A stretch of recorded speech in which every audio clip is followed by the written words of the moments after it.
Minister Middelhoff die heeft een akkoord bereikt met de agenturen hier op Curaçao. En hij doet dat met groot genoegen. De minister van Economische Ontwikkeling, Roderick Middelhoff, laat weten dat er een nieuwe belangrijke mijlpaal is bereikt.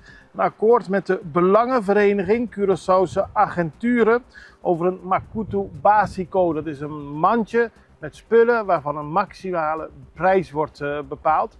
Eieren, brood, melk, bepaald type melk en dergelijke. En die wordt opnieuw ingevoerd voor een periode van 18 maanden.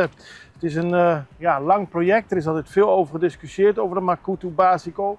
Maar nu de wereldolieprijzen stijgen, is het nog belangrijker dan ooit dat belangrijke producten, basisproducten, op een bepaalde prijs blijven en niet te duur worden. Dat is gelukt in overleg met de agenturen en de minister is blij dat dat daadwerkelijk ook bereikt is. Mijn prioriteit is het beschermen van de koopkracht van de bevolking, aldus de minister.